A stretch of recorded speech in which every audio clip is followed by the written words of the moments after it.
Samantala, sa puntong ito makakusap po natin sa linyang telepono si Marine Major General Alexander Balutan, ang incoming director po ng Bureau of Corrections. General, magandang hapon po sa inyo. Magandang hapon din naman sa inyo lahat yan. Apo, sir, dito po sa pagpasok po ninyo bilang bagong pinuno ng Bucor ay ano po ba ang mga programa o nais ng mga polisiya na kagad ipatupad lalo po sa paghigpit po ng seguridad bukod po dito sa naging deployment po ng Special Action Force? Ayun nga po at ating paigtingin ang ating seguridad dyan sa New Bilibid Prison where yung naging siyam na ating high profile inmates nandiyan at sa dami po ng inmates na nagkabilang ng mahigit na 23,700 nag-augment tayo at dinip up natin yung ating mga troopers para maka-responde dun sa kakulangan ng ating mga jail guards dyan. Oho.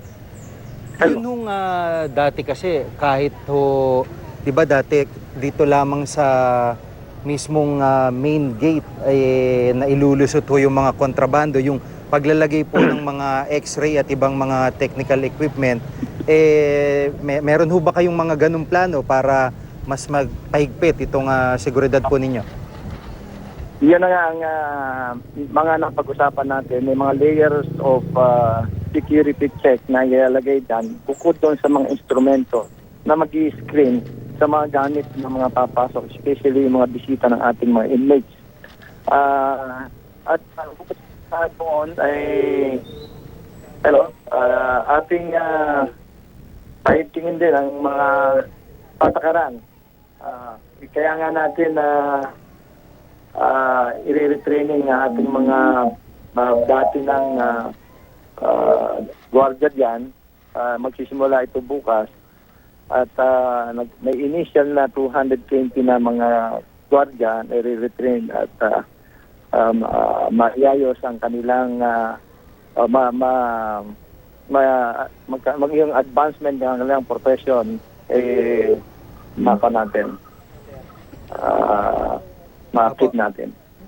Yun nung bukod doon sa internal security, kumbaga yung kultura ay nakagawian na ho dito sa palibot ng Bilibid, gaya ho nung mga iba dyan, yung mga ibang jail guard na o ibang empleyado na pinag-aaral, yung mga anak ng ibang mga inmate o yung di kaya naman ay yung mga retiradong empleyado na ayaw nang umalis dito at kumbaga nag-iimbita pa ng mga mangungupahan dun sa pabahay nila. So itong ganitong klaseng setup po dito sa palibot ng Bilibid, nakukonsidera niyo ba bilang bahagi po ng security plan sa kabuuan po?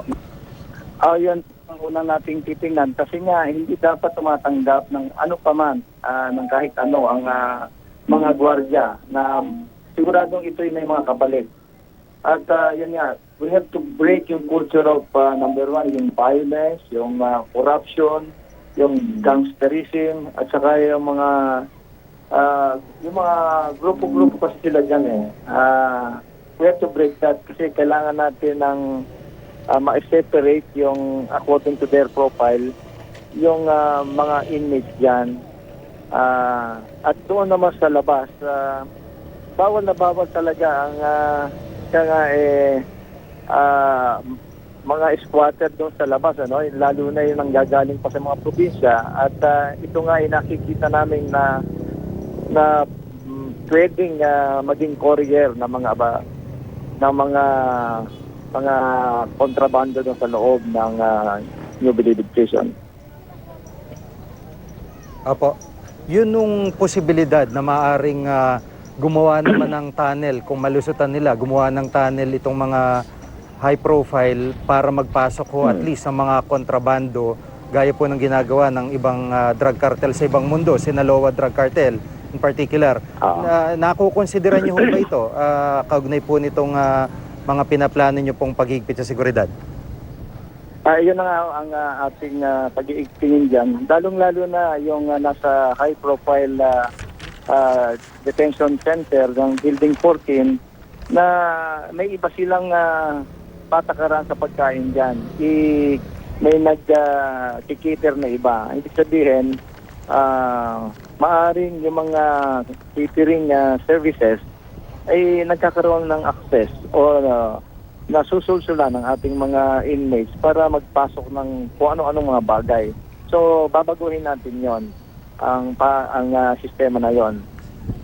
Yung ding pagbibisita, yung ding facilities na napaka-importante na kailangan natin sobrang kulang. Kung makikita nyo, napaka-crowded yung ating New Bilibid Prison as against yung nagbabantay sa kanila na mahigit lang na 900. Apo. Maraming salamat po sa mga update at impormasyon. Si Major General Alexander Baluta ng papasok po na pinuno ng Bureau of Corrections.